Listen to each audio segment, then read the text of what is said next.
is your Filipino radio experience in Las Vegas. PHLV Radio. PHLV Radio.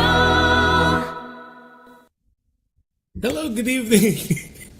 Happy Saturday to everybody if you're watching us in the Pacific. And if you're watching us in the Philippines, magandang hapon sa inyong lahat. It is 1 p.m. in the afternoon. As always, I hope you had a wonderful lunch with your loved ones, your friends, your family, and your significant others. So happy afternoon, I guess. And it's still humid, but it is what it is here in the Philippines. And as I've said always, it's more fun in the Philippines. So if you're watching us, we are live on different podcasts, namely Apple Podcasts, Google Podcasts, iHeartRadio, and Spotify. And and if you're using Alexa, all you have to do is say, Alexa, play PHLB Radio. And if you are using Amazon Fire TV, just look for PHLB Radio channel.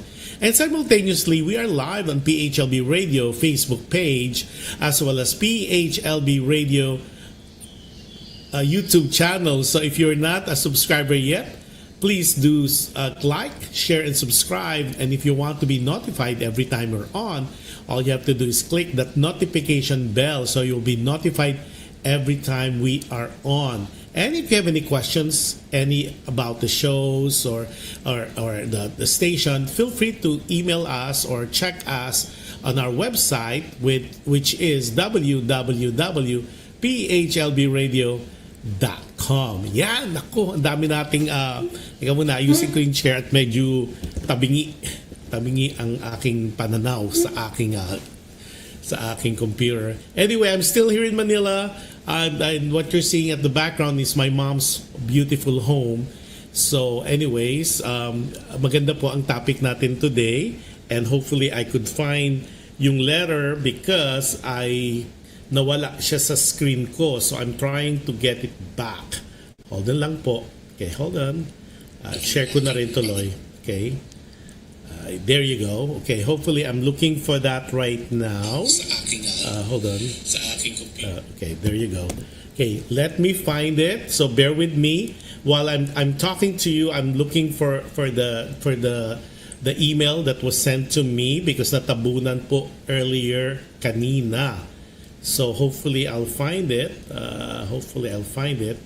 But for the time being, hold on lang po. At thank you pala do sa mga nag-watch ng show yesterday. That was truly a wonderful show yesterday. It talks about my trip, my visit to Our Lady of Manawag. And that was really a sight to see. Okay? And talaga pong, hopefully when you watch it, you were blessed as well. Okay, ito na, baka makita ko na siya. There you go. Okay, maganda. Buti na lang mabilis itong ating phone at nakita ko kaagad siya. The topic for today, yung para sa ating mga nanonood at humahabol pa. So it's muling buksan ang puso. It's like revisit or open your heart. Yan ang kumbaga in Tagalog. Okay, so here's the episode today at hopefully makahabol yung mga late nating mga kaibigan at mga listeners and viewers. Today's episode is muling buksan ang puso. Sabi dito, Dear Kuya Josh, super duper hello sa iyo mga listeners at viewers. Thank you for your show, dear Kuya Josh. Sobrang daming lessons learned every week. Truly may lessons to be learned sa bawat kwento ng buhay. Itong show na ito ay weekly habit na para sa akin. Kuya Josh, when do you know the right time to move on? Kailan mo dapat buksan muli ang puso para sa bagong pag-ibig? May tama bang panahon para sa pagmamahal o bagong pagmamahal? Ako si Nanette, 40 years old, biyuda na po, may isang anak. Nurse ako by profession at currently working here in Texas. Si Dante ang unang lalaki sa buhay ko. We met sa nursing school sa Maynila. Solong anak po si Dante. Sabay kaming nangarap na magtrabaho sa ibang bansa. Naging best friends kami na nauwi sa pag-iibigan. When we became nurses, we both worked at the same hospital. During those times, I felt complete and cannot ask for anything more. During those times, I felt complete and cannot ask for anything more. Dante is moreno, tall, super yummy, at super mabait. He was caring and very attentive sa lahat, especially with me. Kaya he was voted as the Nurse of the Year dahil sa extraordinary niyang bedside manner when it comes to patient care. Luckily, we were both accepted sa isang malaking hospital sa Texas. We did not think twice about it and we jumped at the opportunity to work abroad.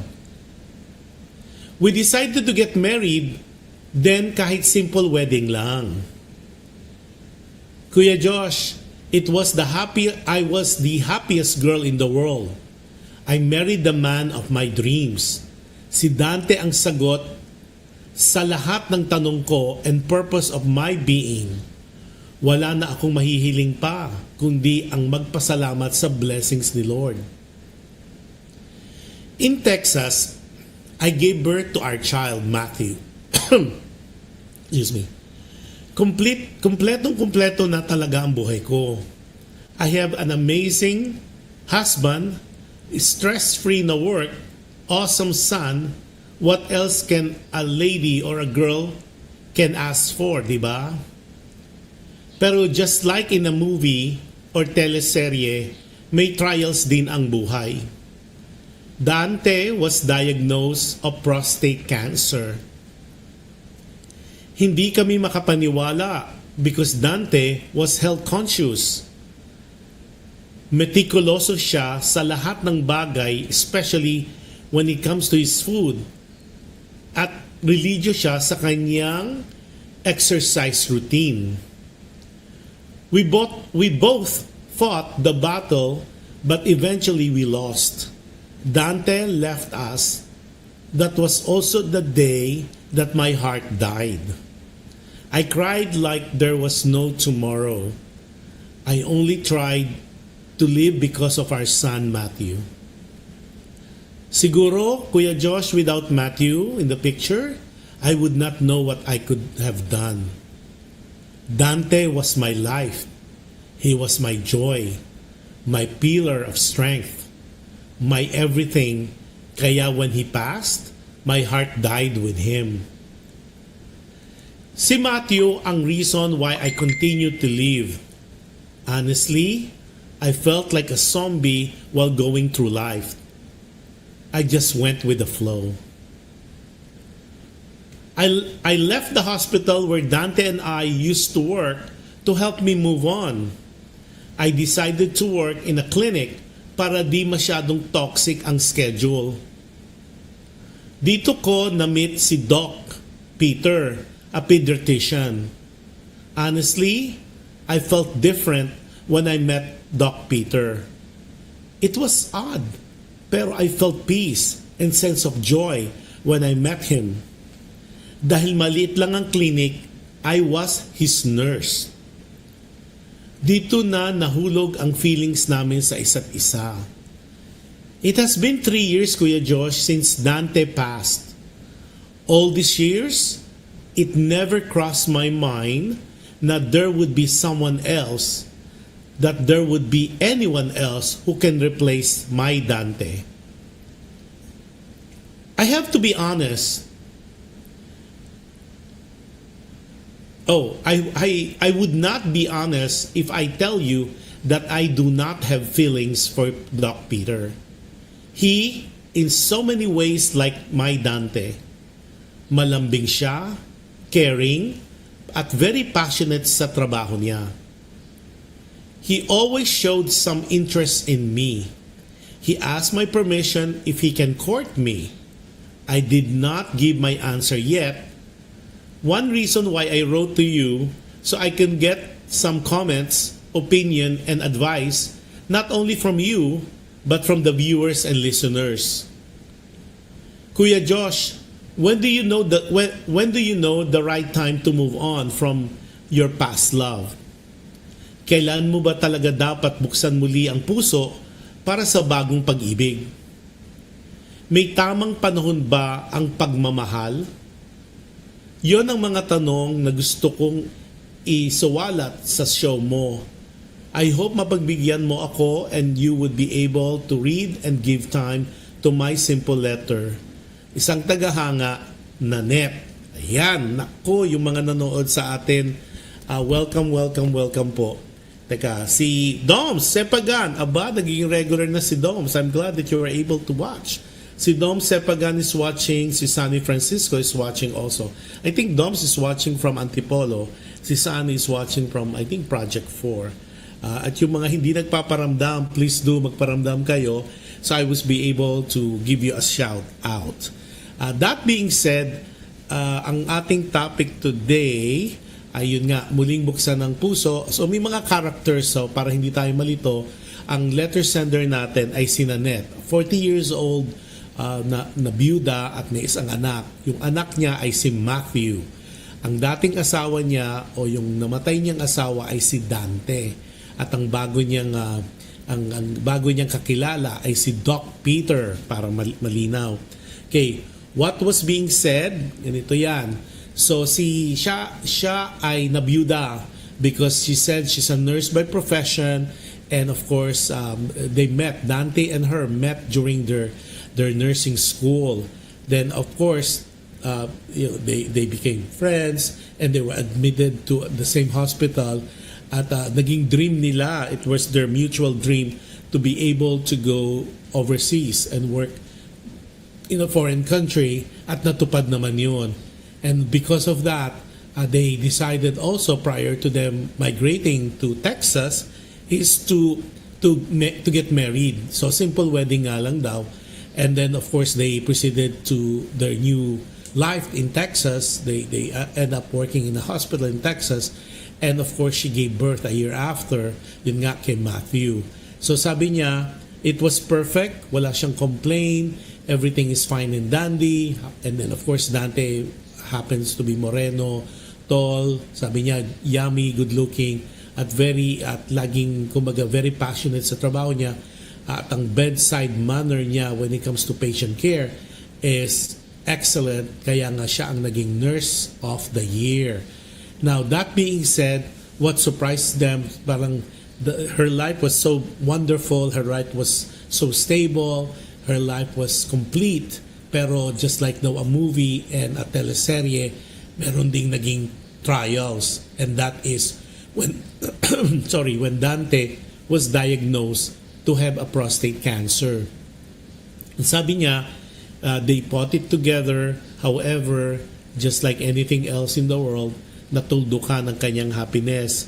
What it meant was Dante evidently passed away. So single-handedly, she's raising Matthew in a foreign land, and happened to be in Texas or United States. And then so sa kanya parang wala na siyang reason to live other than yung son nila si Matthew. And sabi nga niya, good thing Matthew was there, kasi if Matthew wasn't around, she would not know what she could have done, or parang zombie na nga raw siya when she goes through life. So parang talaga, kasi si Dante, sabi niya, quote-unquote, ang kanyang life, ang kanyang pillar of hope or strength, at ang kanyang peace. So that was very, very, very, very difficult for her to move on. So what she did was she quit. She quit yung kanilang hospital na pinagtatrabahuhan nila ni Dante before, para so she could have an easy time to move on. Doon niya na-meet nga, dahil she end up working for a clinic, doon nga niya na-meet si Doc Peter. And Doc Peter happens to be a pediatrician. Okay? Doc Peter happens to be a pediatrician sa mga bata. At siya naman ay siya ang naging nurse dahil maliit nga lang yung facility. So of course, one thing led to the other. Kasi masyadong siguro yung proximity nila to each other. So then Doc Peter, nahalata daw ni Nanette na merong feelings or may nagugustuhan siya ni Doc Peter, na Doc Peter being very polite ask kung pwede siyang ligawan. Yun ang dilemma niya because she's been a widow for a while, and of course hindi niya mawala sa isip it has been 3 years, hindi mawala sa isip niya si Dante kasi si Dante had it all.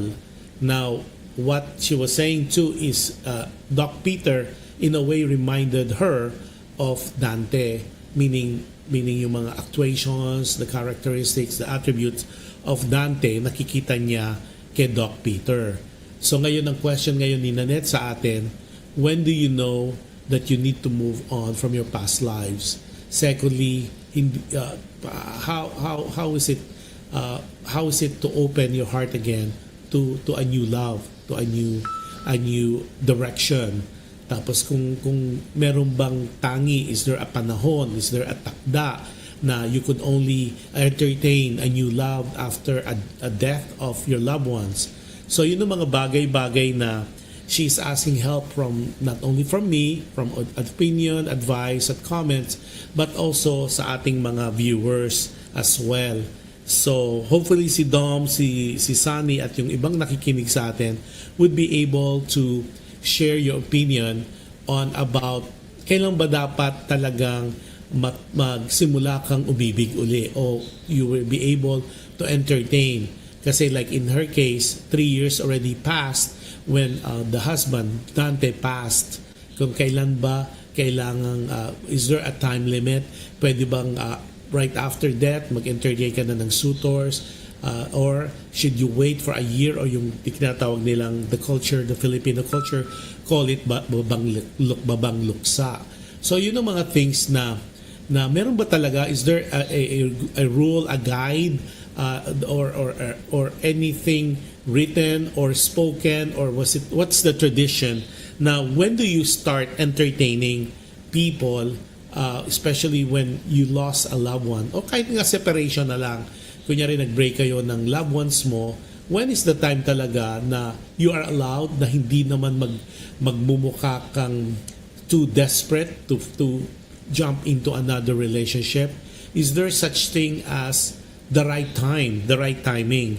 Happy viewing kay Chloe Marie Mendy. I think Chloe Marie, to my understanding, is competing in 2 weeks sa isang beauty contest. So happy good luck to you, and hopefully you have a wonderful training and just continue believing in yourself. I think that's the advice I would tell you, especially for people who would be competing in any sports or any contest, is believe in yourself and enjoy the journey. So since ganito, my advice muna, I'll do the advice first until we're waiting for other people to give their opinion.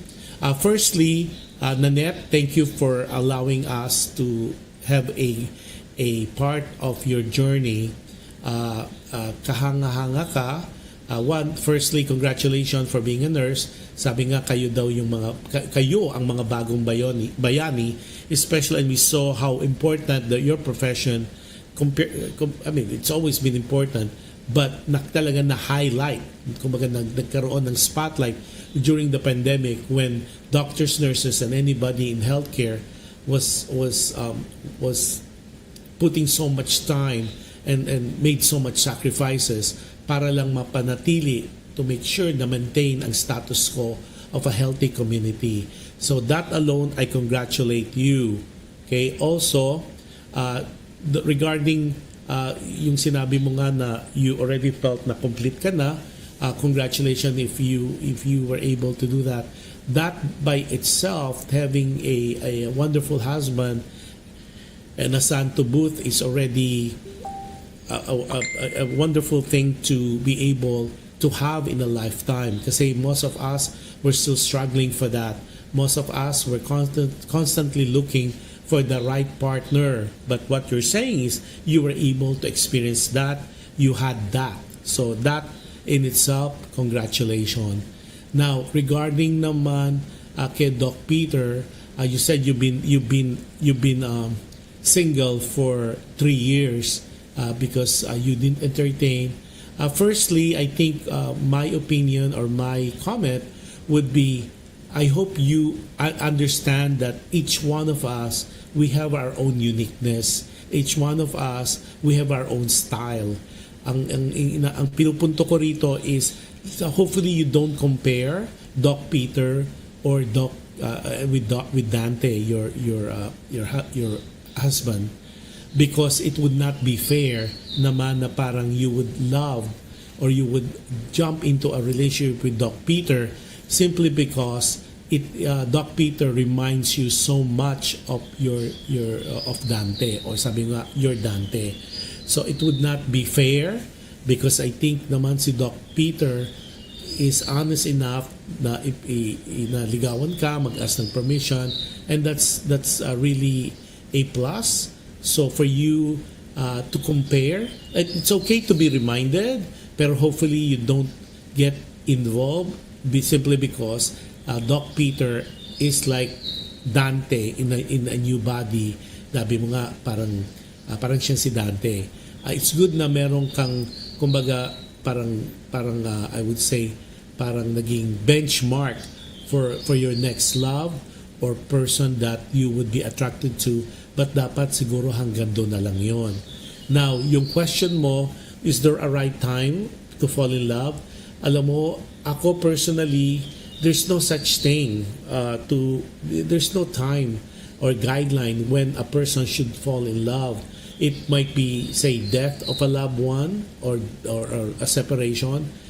It is a feeling, it is a decision. I think what I'm saying here is siguro pag death ang naging love mo, either your husband or your wife, my personal opinion, again, just a disclaimer, this is just my opinion and the opinion of our viewers and listeners, but basically it is not a reflection on the management or owners of PHLB Radio. Okay, my thing on that, kapag namatayan ka, ako ito this is Kuya Josh's opinion, if you lost a loved one, kunyari a husband, a wife, I do believe that before you jump into a relationship, give it a year. Intayin mo yung tinatawag ng kulturang babang luksa, kasi that was the time it always been mentioned that the 1 year is doon ka nagbe-breathe, doon ka nangingiling, doon ka parang you're trying to well, that's why after a year you celebrate, because you parang there's this lull period where parang respeto doon sa asawa mong pumanaw. So yun ako, meaning if you had a relationship and that husband or wife of yours passed, it's okay to be admired. It's okay to have a infatuation. It's okay to feel something for someone, but to get into a relationship, my Kuya Josh's advice, which is my opinion, I think it would be best to give it a year from the time of death until 1 year, parang first death anniversary, and then after that parang respeto na yon, kasi I know there'll be some complication if you just jump in to a relationship. I know that kung hindi man yung family or friends nung partner mo na nag-move on, they'll always would have some opinion and some criticism about you na hindi ka nakapag-intay, hindi mo man lamang nirespeto yung pagsasama niyo.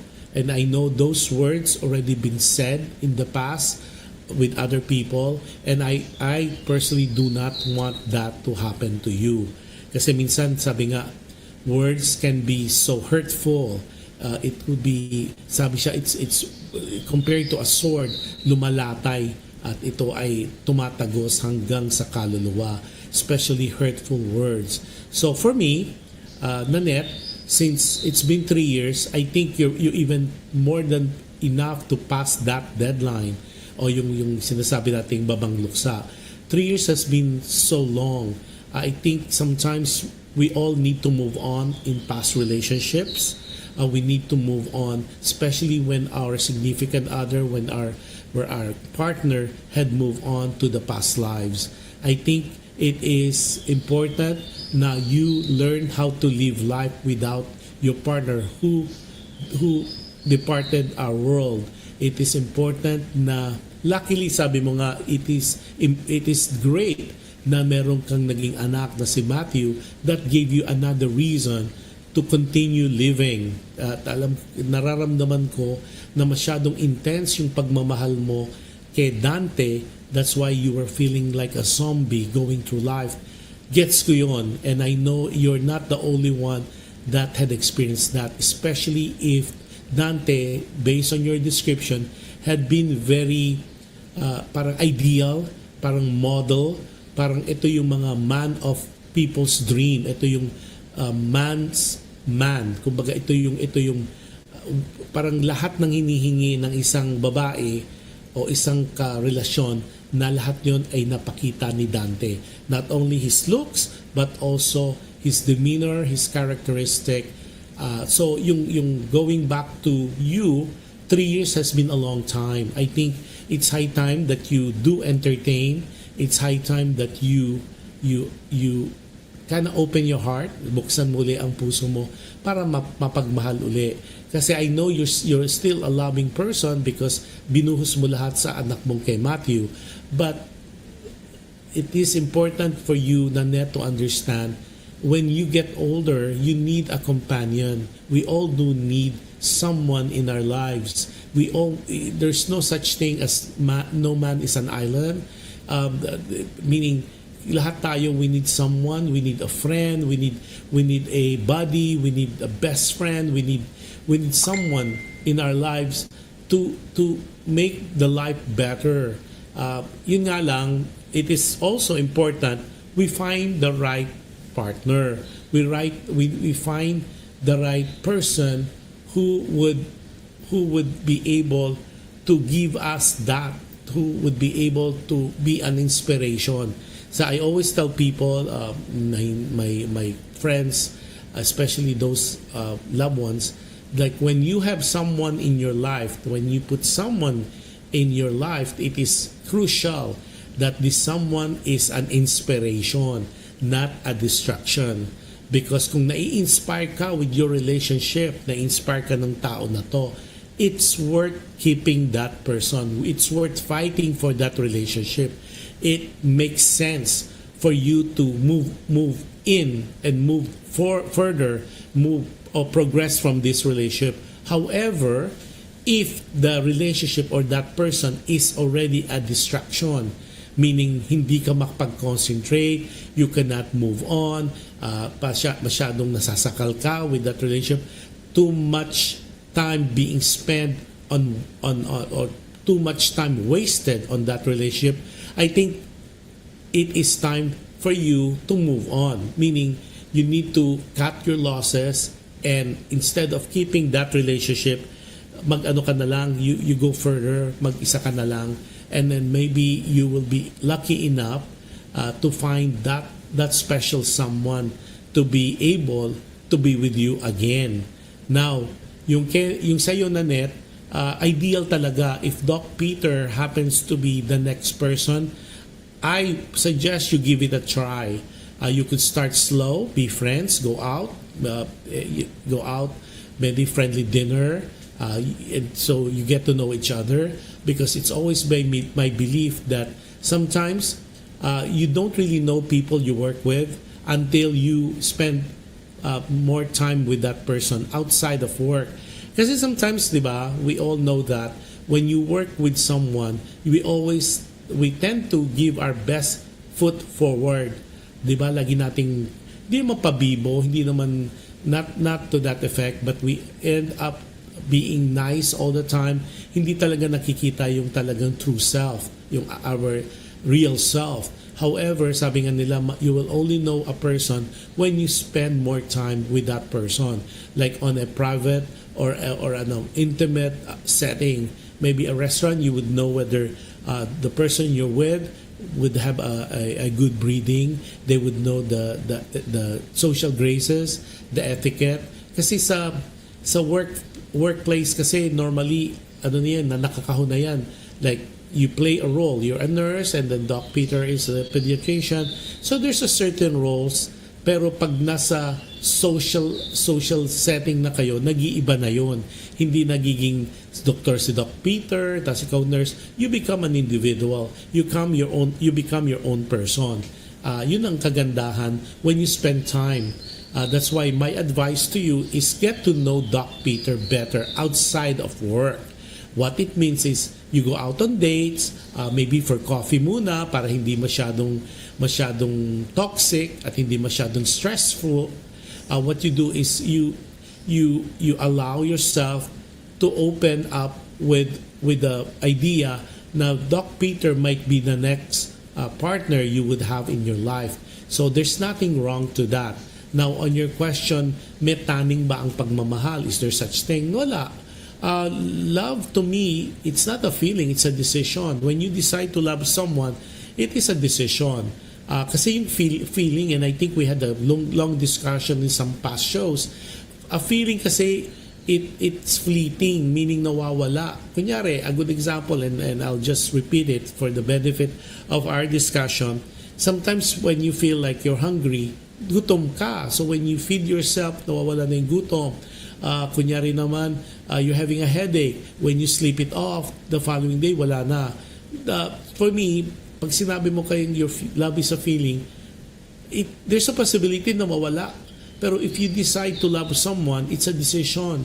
And of course, I want you to agree. I want you to disagree or agree to disagree with me, and that's okay. But my opinion on that is love is a decision. If you love and you decided to love someone, then the feeling comes after. Kasi di ba sabi nga, minsan especially on relationship, minsan we have friends, family, and loved ones who would say na, and I've been in cases like that, na they love each other. On the time that they got married, they have all these wonderful vows, and they like, the person complete me, you are the cause of my happiness, I would not live life without you. Mga ganong beautiful words of love.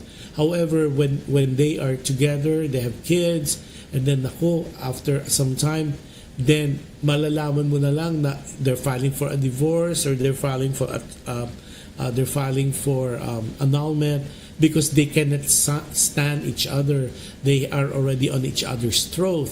So that's the time that I would advise then, imagine if when you married, it was not marrying that person because you feel that you're so in love with that person, but if you decided to love that person no matter what, then that makes a big difference. Why? Because through thick and thin, through sickness and in health, then you will stick by that decision. And the only time you would negate that decision is perong may mga instances na of, say, infidelity or being battered or being emotionally hurt, and of course especially pang physical na. So those are like occasions wherein of course nag-iiba yung decision mo about loving the other person. Pero as it is always important na you understand, and it's a give and take. Relationship is always a give and take. I was just watching a drama the other day, like the giver gives ng gives, tapos yung asawa niya take ng take. Life cannot be like that. Relationship should not be like that at all, because any relationship, whether friends, whether a partner, whether wife, significant boyfriend, girlfriend, it doesn't matter. Any relationship, any human relationship should be a give and take. What it means like, hindi naman lagi na lang isa lang ang nagbibigay.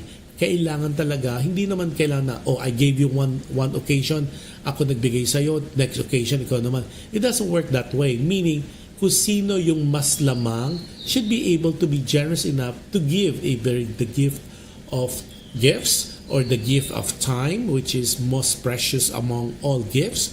Because like we all said, time is something na priceless.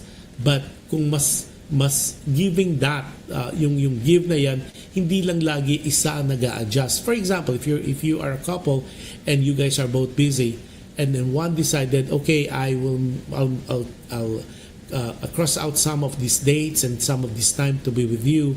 Hindi laging isang tao lang ang gumagawa nun. There should be other occasions, other instances whereby ikaw naman, the receiving party, would be able to return that same favor. Ikaw rin ang gagawa naman ng paraan to return that favor. Hindi pwedeng si A lang ang nagbibigay lagi kay B, because nakakapagod din kapag ikaw lagi ang nagbibigay. It is tiring and tiresome also every time that in a relationship you're the one always giving in.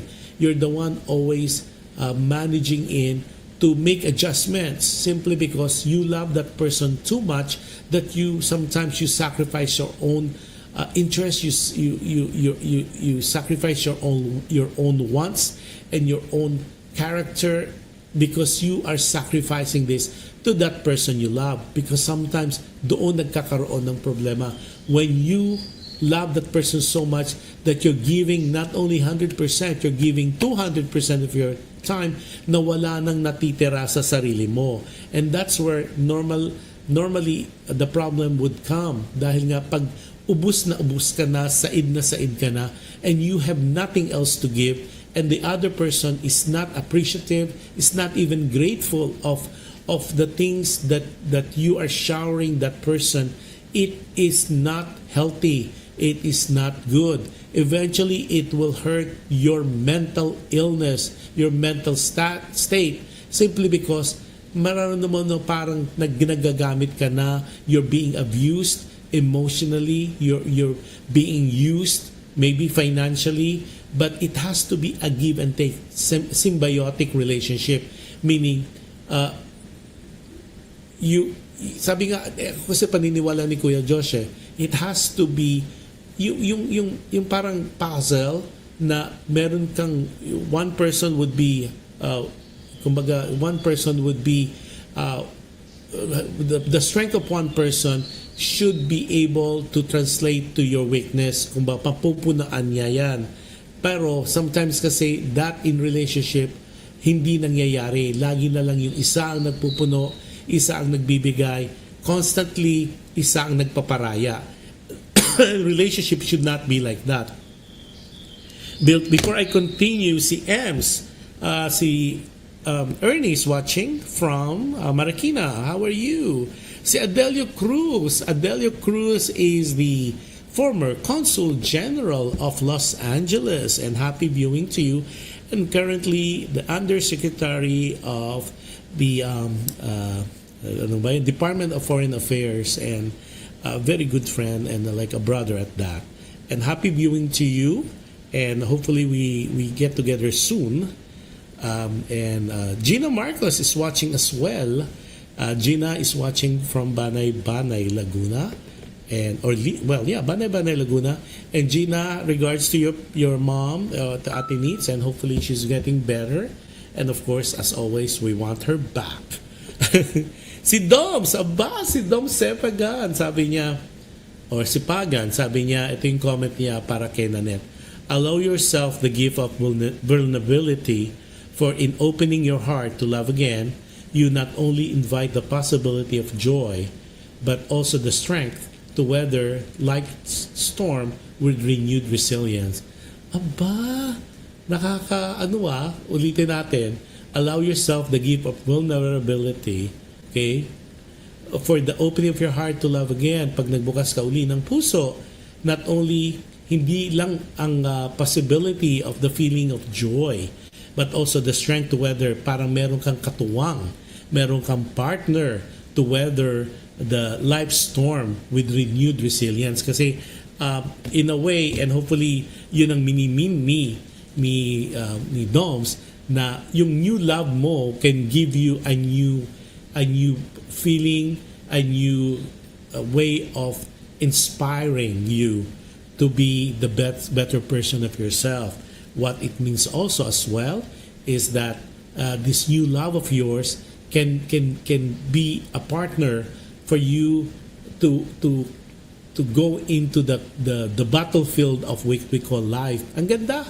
Ibig sabihin na meron kang you open your heart. So tama yan, muli mong buksan ang puso, because you're still young, you're only 40 years old, Nanette. There's more of life there is for you, not only for your son Matthew, but definitely for you. 40 years old is such a young age. If we're going the age, the number game, for you to be by yourself. Allow yourself to love again, especially now that Dr. Peter is in the midst.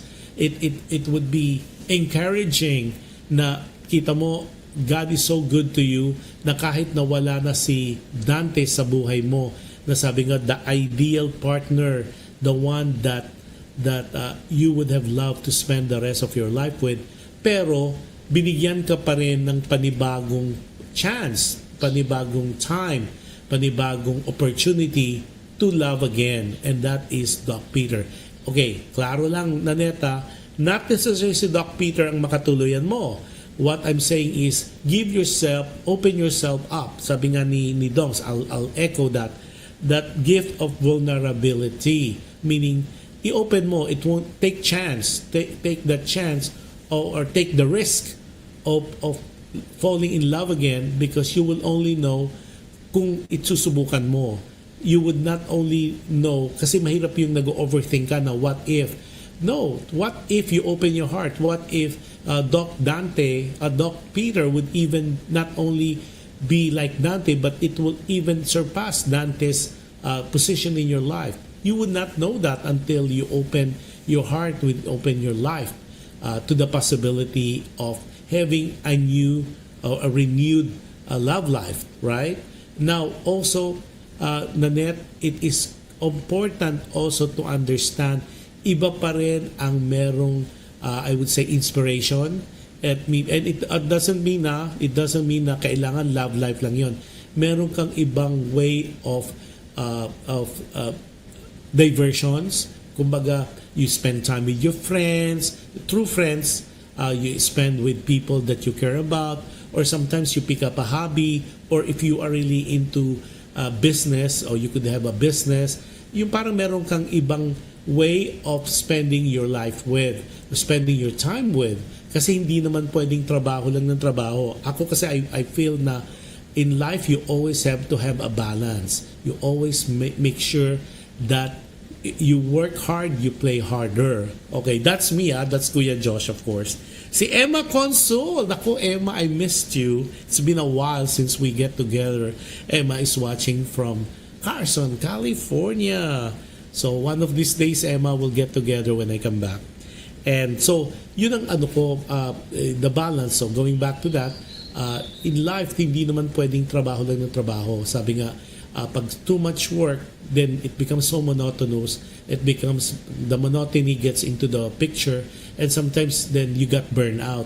So how do you fight or combat that, being in that state of being burned out in the profession that you're in, is to have a me time. Meron kang time for yourself, whether not to insult our friends and of course our loved ones na mga kababaihan. Sometimes ang therapy na talaga shopping. Hindi not necessarily na they spend a lot. It's just like they do window shopping, they go to a mall, parang, and I know some people that they're refreshed when they go shop, kahit na little trinkets, little items lang, basta importante they are able to go out And then, sabi nga nung isa kong friend ko, basta importante mahanginan. Importante makakita ng ibang tao, ibang perspective. And some people naman, sabi ni Emma, sorry, late. That's okay, Emma.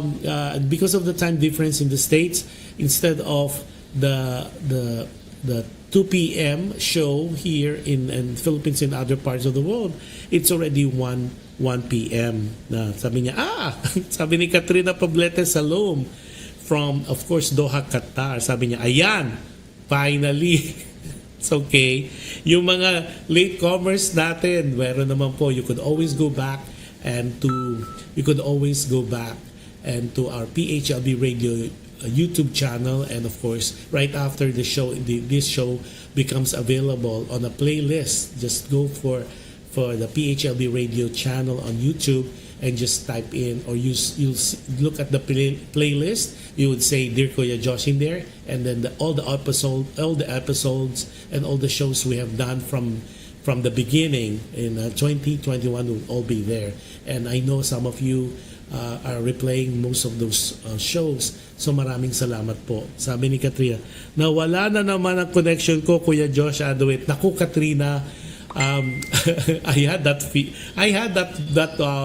problem as well 2 weeks ago. Grabe, umulan lang sa city at nawala na ako ng internet. Ngayon, the internet is doing so well. I had it fixed. I had it checked.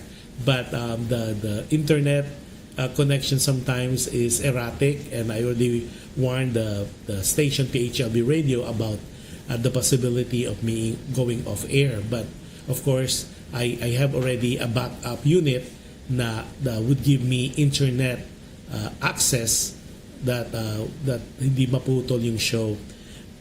And it's interesting to know kasi si Katrina Poblete Salum is currently in Doha, Qatar. I'm surprised na meron din palang ganyan na nawawala internet. So at least I feel better. I know it's kind of weird.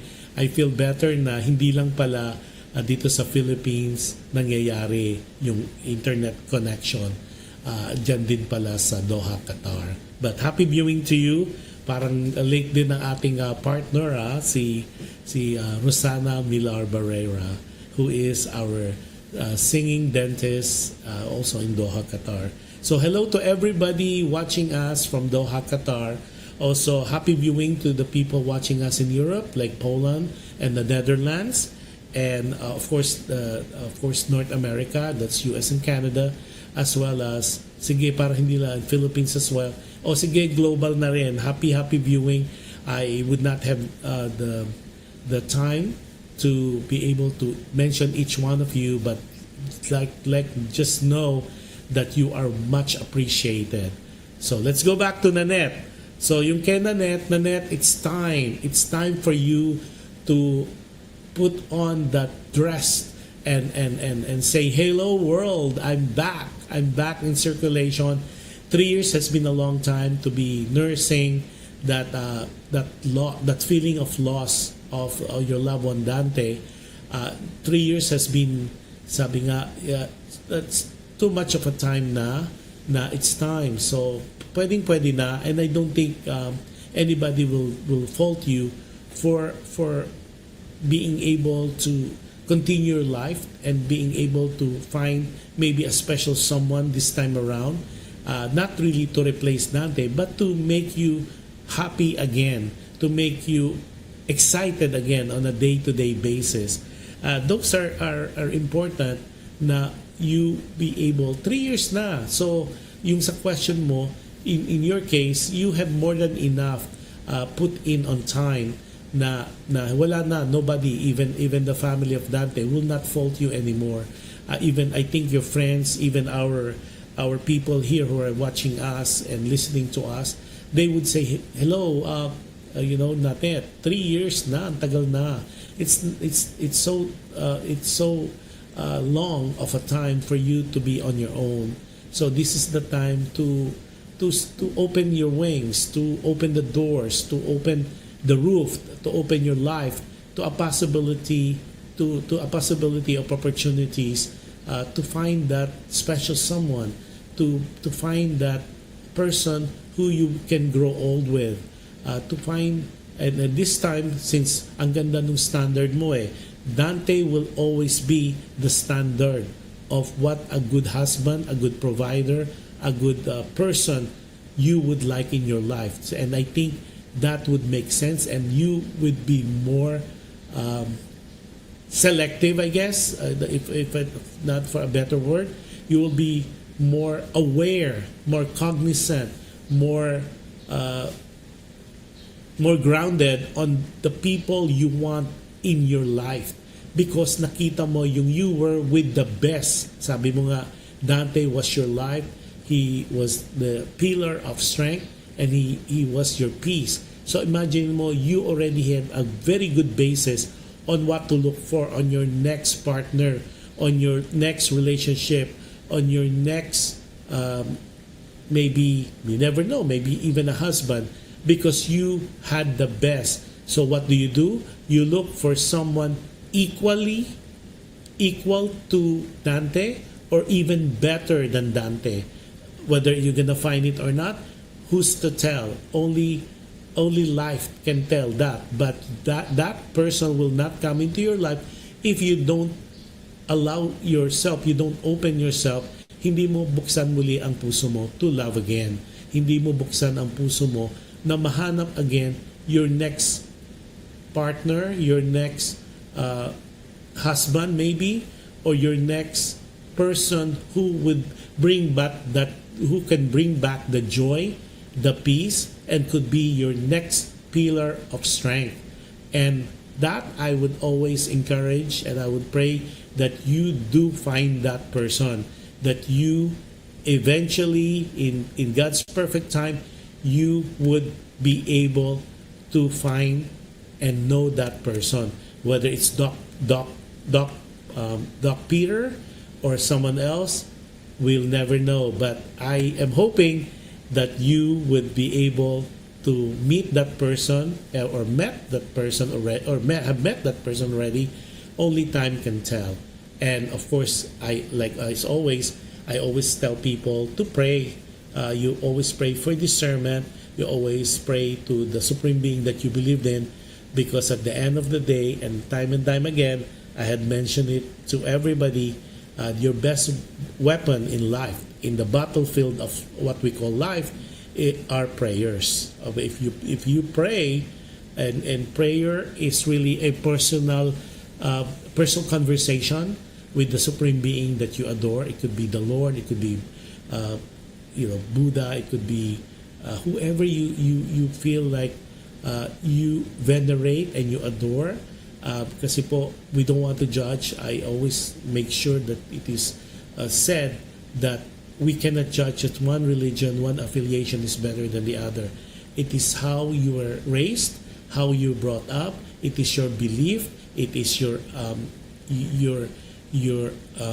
principle on what is right and what is wrong, based on the core that was instilled on you by your parents, by your training in school, and all that. So that I leave to you, because religion is a personal relationship with the one that is over you, the one more supreme than all of us. It is a personal relationship, and no one should tell anybody that his or her religion is much better than yours. His or her affiliation is a lot better than yours. Only you can make that choice. Only you would be able to make that decision. So with that, again, Nanette, maraming salamat. And for those people who tune in, don't worry, yung mga na late, it's okay. I know it's the time is of an essence, and the mere fact that you showed up, and the mere fact that you're gonna watch the replay of the show, that means a lot to Kuya Josh, and that I cannot thank you enough. Thank you for constantly being supportive of not only Dear Kuya Josh, but also Alam Mo Ba with Josh and DeWitt. Maraming salamat po. I would not able to always thank you. I would not lose that sense of gratitude every week, time and time again. Lagi ko pagpapasalamat, and I'll be so thankful for all the support, all the the letters, all the accolades, all the praises, all the good words that you're saying to us, you're sending to me. Maraming salamat po. If you are inspired by the shows that I am doing, let's not believe me when I say to you, if you're inspired, I am more inspired. Kung may natutunan kayo, mas marami po ako natutunan. So like I always manage to continue. I thank you enough. I thank you more than enough rather for those people who tune in sa Alam Mo Ba with Josh and with yesterday. It was the pilgrimage to the church, to the Our Lady of the Rosary of Manawag. Hopefully you could catch that. It's still playing. It's still on the archive. Ang ganda-ganda po nung pilgrimage na ginawa namin. And there'll be other more travelogue that we'll try to cover. So there'll be some variation. Hindi lang interview, hindi lang events, but also yung mga travelogue that especially now that I am in the Philippines, I would be able to share that with you as well. So para dun sa ating Filipinos abroad would be enticed, would be encouraged. At least you would know the different places, where to visit. And one of these days, I know a lot of you said, di ba nag-Europe ka? Yes, I did early this year. Actually, Q2 of this year.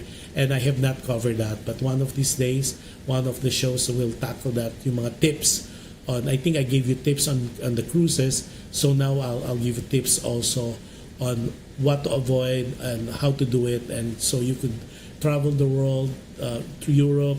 I have not done so much of Asia, and I will be doing that maybe in the next Q3, Q4, and I will definitely share that with you as well.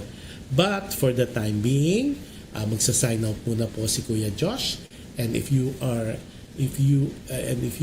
this is a Saturday to you, happy weekend to everybody. And if this is already a Sunday, which is most likely mga sa atin, enjoy the rest of the weekend rather, at enjoy nyo lang po and be safe. Stay hydrated, especially you're in a tropical country like the Philippines. You cannot try to drink yung non-colored water, yung parang yung liquid na walang kulay. So it could be soft drinks, juices and all that. Water is the best liquid you could have in your body. So yun po ang ating payo, maliit na tidbits, and we'll have more to share next week. But for the time being, as always, I advise people, I tell people to always be kind. You can never go wrong with kindness, and any act of kindness that you do to one another or to another person, it is already a guarantee that it will come back to you, or it will be returned to you in different forms, in different situation, in different times, with different people. And with that, God bless us all, and have the wonderful next week. Be safe, everybody, and I'll see you again next week for a new episode, new shows of Dear Kuya Josh, and I'll see you then. Good night, everybody. Good morning, good afternoon, and good evening. Happy viewing to our Team Replay and Team Share. Magandang araw sa inyong lahat. Good day, everybody. Bye-bye.